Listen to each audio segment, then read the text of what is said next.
In alhamdulillah wa salat wa salam ala wa rasulullah. We're continuing with the hadith from Sahih Muslim, Kitab el Hajj, or the Book of Hajj. Today, what we're going to do is address the hadiths or the chapters of hadiths from this section that speak about the sanctity or the sacredness of the city of Mecca and the sanctity of the city of Medina. These are two of the cities in Saudi Arabia. These are two of the most sacred cities for us Muslims in the world. And we're going to speak about why today. First of all, after making Hajj, most of your tour packages will contain going to visit the city of Medina, and some of them may also contain staying in Mecca for about 3 days after Hajj or Umrah. Some of your packages, when you buy your Hajj package, when the Hajj is over, the leader will tell you we have 3 days that we can spend here in Mecca. Why is it 3 days? Well, because the Prophet recommended no more than three. And I'm going to tell you why. This is the hikmah, or the wisdom of Islam, the wisdom behind Allah. Allah knew that there would be millions and millions and millions of people making Hajj at the same time. Mecca is just a little town. So rather than have it too many people there, that's why it's not recommended to stay more than 3 days after Hajj. After making Hajj, it's recommended to not stay more than 3 days in Mecca. Some of your packages may simply leave Mecca immediately and go somewhere else to stay. Okay, the Prophet sallallahu alaihi wasallam said for the immigrant or the traveler, it is only a 3 day stay at Mecca after completing the Hajj or the Umrah. Only a 3 day stay is allowed. And he should not stay beyond that point of time. The stay at Mecca after the completion of his rituals of Hajj is only 3 days. Again, that's the wisdom of Allah. You can't have all those people, trasping around the city because it's a small city. So, and people get done at different times. You may complete your Hajj before someone else or after someone else because, again, you have the menstruating women too. That's the hikmah behind the law. So, most of your Hajj tour packages will only include a 3 day stay in Mecca, no more. Because, again, this is Allah's way of keeping too many people, keeping the city free of too many people. And again, Mecca is a sacred place.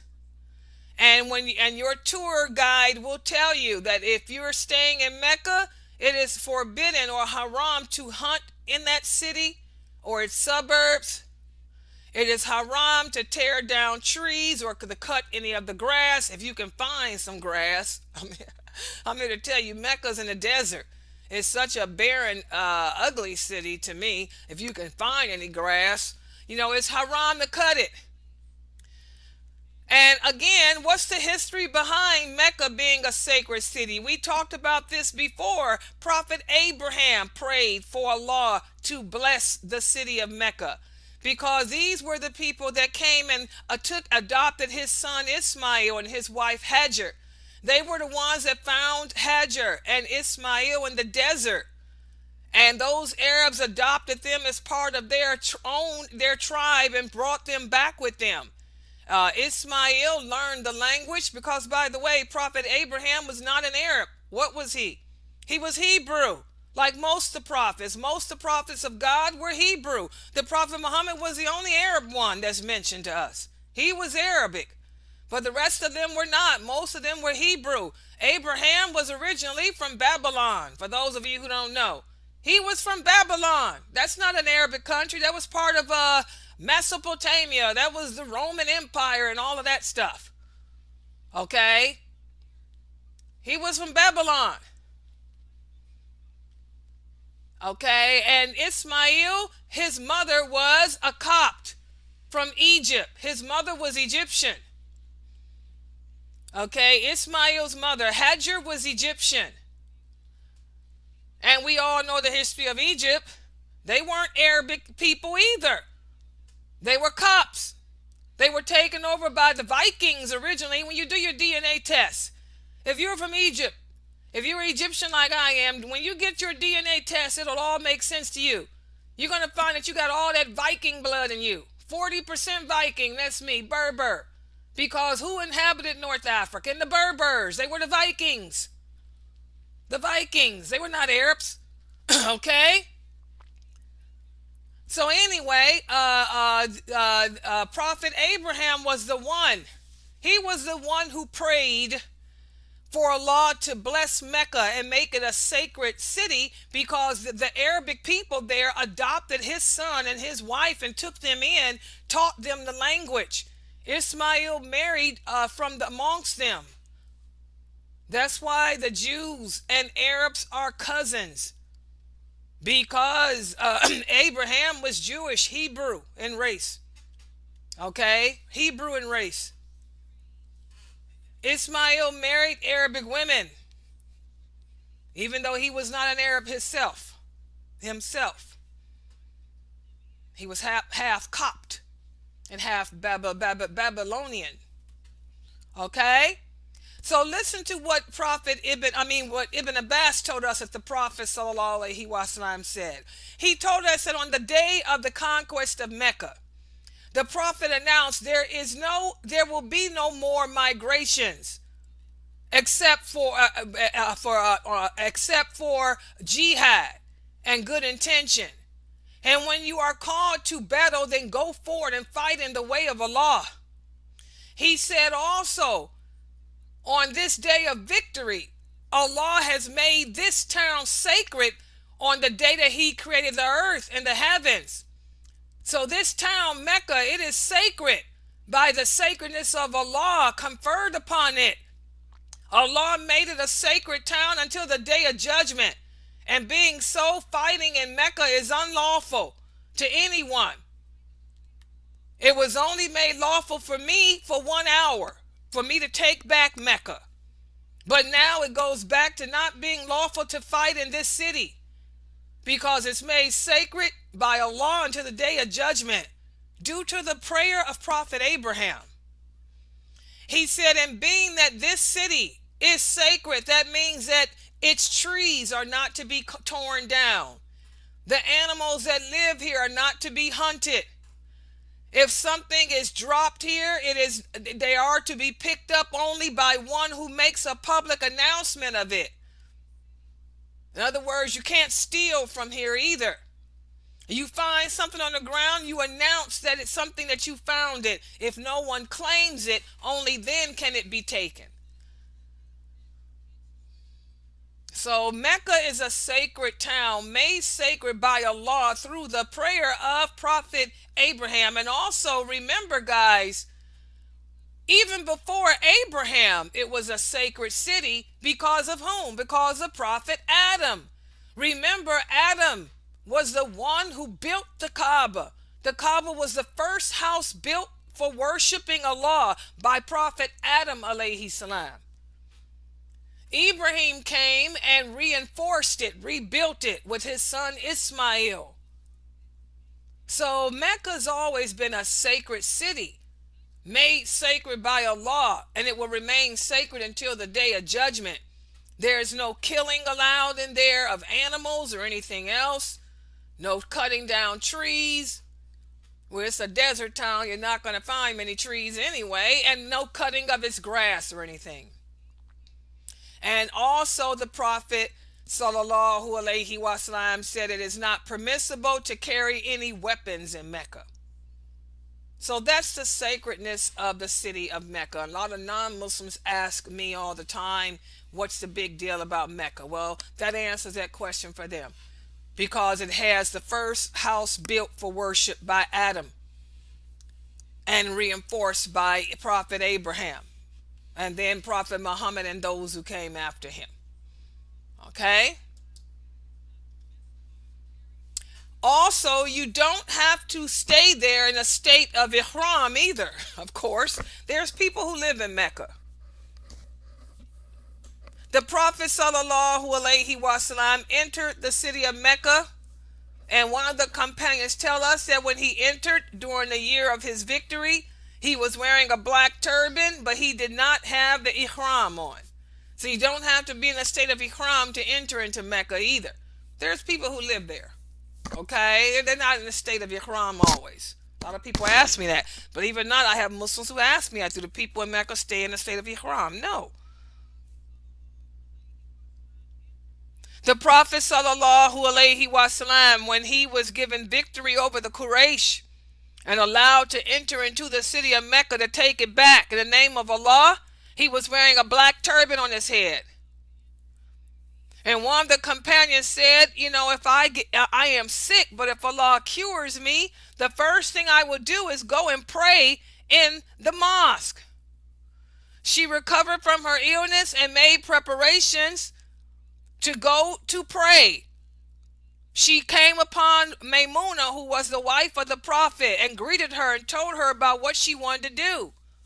Maymuna told her, stay here and eat the food that I have made for you, and then pray in the mosque of the Prophet, because I heard the Prophet say, prayer in my mosque is better than prayer in any of the other mosques except the mosque of the Kaaba. Okay? So that shows that you don't have to be in a state of ihram. That whole purpose of that hadith is to show that, you don't have to be in a state of ihram to enter into Mecca. Okay, so you don't have to be in, you can enter Mecca without being in ihram. Okay? So that's what makes Mecca so special. I want you guys to remember, if anybody were to ask you, and I'm going to ask it on the quiz tomorrow, what makes Mecca, how did Mecca come about being such a sacred city? Well, first of all, Adam, we can thank Adam for that. Prophet Adam built the Kaaba. That was the first place built to worship Allah. Also, it was rebuilt by Prophet Abraham. He was the one that prayed and asked Allah to make that city a sacred, to bless it, because they took in his son and his wife, made them one of their own, and cared for them. Okay? And being sacred, a sacred city, that means we can't kill anything in it. We can't steal from there. In other words, if you commit a sin or a crime in Mecca, that's pretty bad, guys. It's pretty bad to commit a crime in Mecca. You're not allowed to carry weapons in there or any of that. It's a sanctity. Okay, and just as Mecca is a sanctity, so is Medina. Medina is known in Islam as the city of the Prophet. Why? Why do they call Medina the city of the Prophet? Because the Prophet Muhammad sallallahu alaihi wasallam prayed and for Allah to bless Medina. Prophet Abraham prayed for the blessing of Mecca. The Prophet Muhammad prayed for Allah to bless Medina. Why? Because when he received the call to prophethood, the Arabs of Medina, they were the ones who took him in. They didn't even know him, but they took him in. They accepted him as a prophet. They declared their allegiance to him. They embraced Islam, and they swore an oath to protect him. And as a result, the Prophet Muhammad prayed for Allah to bless the people of Medina and to make Medina a sanctity for us, just as Abraham blessed and asked Allah to make Mecca a sanctity. The Prophet Muhammad sallallahu alaihi wasallam said, verily, Prophet Abraham declared Mecca sacred and supplicated for its people. So I hereby declare Medina to be sacred, just as Abraham declared Mecca to be. I have supplicated Allah for his blessings, to bless its measurement twice, as Prophet Abraham did the people of Mecca. And when you talk about the measurement, that's the money that they used to use back then.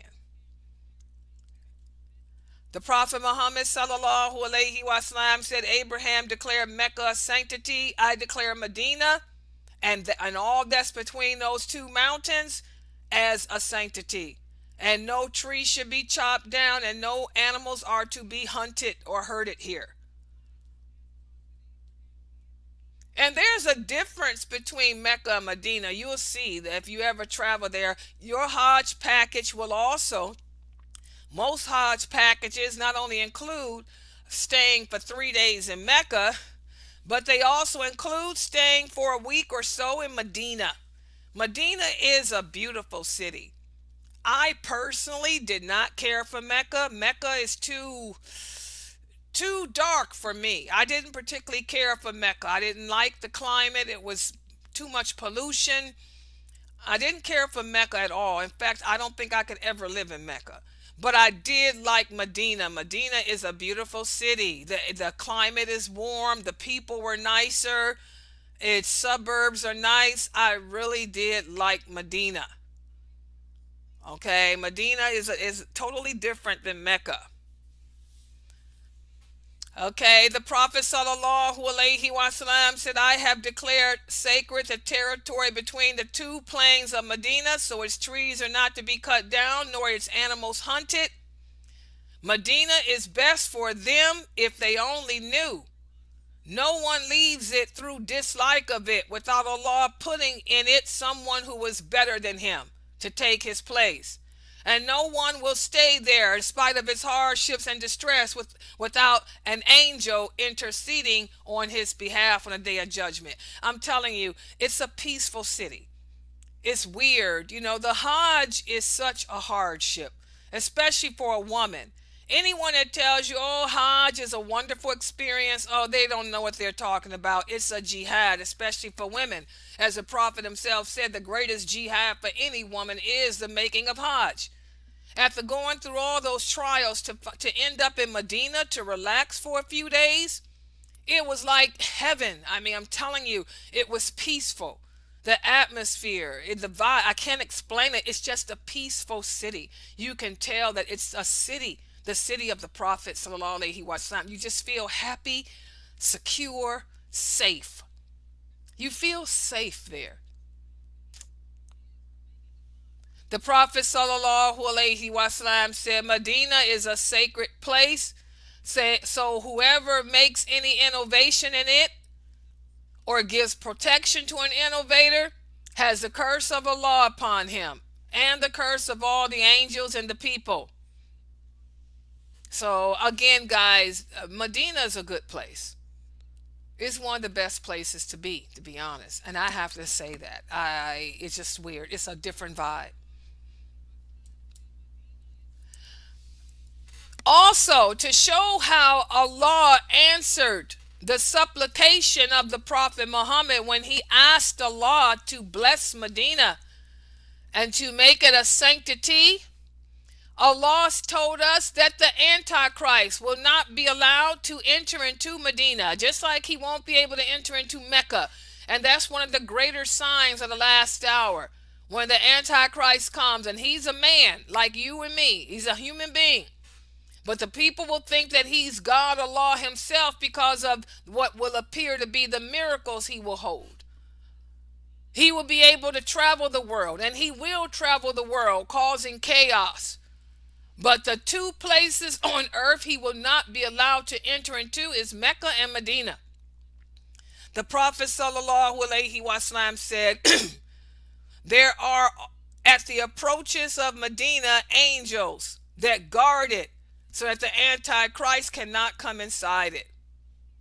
The Antichrist will come from the eastern side of the earth with the intention of attacking Medina until he gets behind the mountain of Uhud. Then the angels will turn him in the direction of Syria, and he will be destroyed in Syria. And we know how it will be Jesus alayhi salam.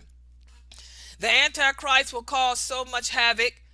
Syria, as it is today, is the place of fitna. Syria is the place of all the fitna of our nation.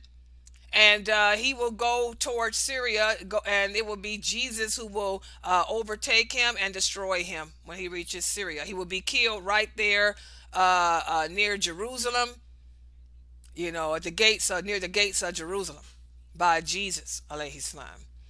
Okay, also in the next hadith, the Prophet sallallahu alaihi wasallam said, a time will come for the people of Medina when a man will invite his cousin or any other relative and say, come and stay at a place where living is cheap. Come and stay where there's plenty. But Medina will be the best place for that person to stay if they only knew. He's talking about one of the signs of the last hour. One of the signs of the last hour, which is already happening now, one of the minor signs is Islam will spread throughout the world as it has. There'll be Muslims in every part of the earth. Some parts of the earth will be better than others. More money, more like America, more beautiful money and more beautiful homes and stuff, more job opportunities. So a lot of Muslims will leave Saudi Arabia and go to live in other parts of the world. And their relatives that are left in Medina will say, come stay with me. The cost of living is cheap. Yes, it's cheaper here. It's nice. We have nice things. We have toilets here too. Our bathrooms may not be as luxurious as the bathrooms there in America, but come stay with us. But the people will instead go and stay at the other places. If they only knew, they would have stayed in Medina. That's what the prophet is saying here. Also, the Prophet sallallahu alaihi wasallam said, Medina is like a furnace that throws from it anything that is not pure. And one of the greater signs of the last hour is that anyone who is not good will be banished from out of Medina. Okay. Also, the name for Medina used to be Yathrib. You read Arabic books, you hear it called Yathrib. The Prophet renamed it Medina. Medina eliminates bad people. Bad people can't stay there. Okay? If you're a bad person, Allah will cause you to be expelled from out of there. And also, just like Mecca, being that Medina is a sacred city, there's no killing, murder, any of that stuff. The Prophet said Allah will punish whoever intends to do any harm to the people who live in Medina. And again, one of the greater signs one of the signs of the last hour will be that people will go to other places in the world to live. But then one of the greater signs of the last hour is that the other countries like Syria and Yemen and Oman and Kuwait, these countries will end up being conquered by others. And you should stay where you are instead of going there to try to help and join then. Only when the Mahdi comes. When the Mahdi comes, that's when all the people in Mecca and Medina will leave and give their allegiance to him. But as the fighting is going on in other places of the world, he's talking about today. You see a lot of Muslims today, I'm going to make hijrah. I'm migrating to Syria. I'm migrating to Iraq. I'm migrating to Afghanistan. You should stay in Medina. What are you migrating for? The Mahdi ain't here. Ain't no Mahdi here. What's going on is going on. This is the decree of Allah, and this is the beginning. Those Muslims in those countries are doing horrible things. That's why Allah is causing it to happen. Allah said all the fitna will begin in Syria. All the fitna will begin in Iraq and Afghanistan, that part of the world. Those Muslims there will bring forth all the fitna. Stay where you are. What are you going there? You're not going to help. You're going to make things worse. Because these people are bad people. The ones who are starting the wars are not good people. They're bad people. Only when the Mahdi come do you go and make hijrah. Let's look at the hadiths. The Prophet sallallahu alaihi wasallam said, whoever intends to do bad to the people of Medina, Allah will erase him. The Prophet sallallahu alaihi wasallam made dua. He said, oh Allah, bless the people of Medina and their money. And whoever intends to do bad to the people, Allah will erase them. Also, the Prophet sallallahu alaihi wasallam said one of the greater signs of the last hour is Syria will be conquered and the people will leave Medina along with their families. But Medina would be better for them if they only knew. And then Yemen will be conquered. And the people will leave along with their families to go to Yemen. And Medina would be better for them if they only knew. And then Iraq will be conquered. And the people will leave to join them if they only knew. See, everything is in the hadith. What's happening in the world today? The Prophet already told us what happened because Islam will become strange. The Muslims will have abandoned the true Sunnah of the Prophet. the Muslims around the world will be doing things that they shouldn't do, especially in these countries, in Syria, Iraq, Yemen, all the fitna. Muslims making a disgrace of Islam. So you find other Muslims trying to go and help them, but if you only knew, you'd stay where you were, because these are not good people. These are the troublemaking Muslims. They've abandoned the Sunnah. They've made Islam appear to be something that it's not. We're not terrorists. Islam is not a terrorist way of life. These people are making a mockery of Islam and our religion, and you want to go and support them? Shame on you. Stay where you are. That's what the Prophet is telling us here. The only time we leave to go join in a fight is when the Mahdi comes, and he's not here yet. But when he comes, he will announce who he is, because he will appear in Mecca. And he will announce to the world from Mecca who he is, and he will bring about peace, not harm. He will bring about peace, not war. He will bring about happiness, not sorrow. Okay, the next hadith, the same thing. The Prophet said Yemen will be conquered, and some of the people will go out and carry their families there, while Medina would be better for them if they only knew. And then the same with Syria, and the same with Iraq. If they only knew, they would stay where they were, in Medina. Okay, or wherever else you are in the part of the world. All this migrating to Syria. What are you going there for? Are you crazy? Stay where you are. Ain't no Mahdi here yet. These people are not fighting true jihad as you think. They're not fighting for Islam. They're fighting for stupidity. If you only knew.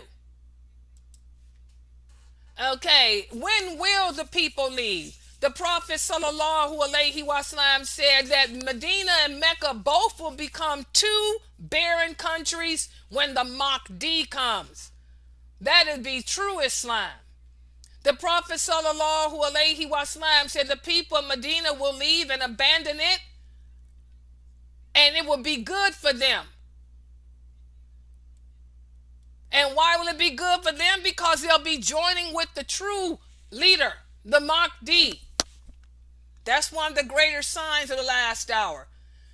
The people of Medina and Mecca will go and give their allegiance to him, and they will ride out from Mecca and go to Jerusalem. And this is when the Christians will support the Mahdi too.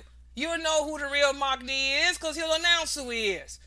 Even the Christian countries will support him because he brings about peace and goodwill. And when that happens, then that's when Medina and Mecca will both become two places where no one lives, because the Caliphate of Islam will be moved from Mecca to Jerusalem. That's when the Caliphate of Islam will no longer be in Mecca. The headquarters will be in Jerusalem. That's where the Mahdi will rule from, and also Jesus alayhi salam. When Jesus comes back, he will not come back as a prophet. He will come back as a leader of the world, and he will rule the world from Jerusalem. Mecca will no longer be the headquarters of Islam. Jerusalem will be. But that's in the last hour. We haven't reached that point yet. We're in the beginning stages. We're at the part where Syria, Yemen, and Iraq have become places of terror. We're at that stage where Islam is becoming something strange. Well, true Islam is becoming abandoned and replaced with terrorism. People thinking that terrorism is Islam when it's not. We're at that stage, the beginning. We haven't reached the point yet of the Mahdi. All right, so these are all hadiths addressing the sanctity of Mecca, the sanctity of Medina. Remember, Mecca became a sanctity with Prophet Adam and then Abraham. And our Prophet Muhammad ﷺ prayed for Allah, and Allah answered his prayer and made Medina a sanctity. On that note, we'll stop right here for today.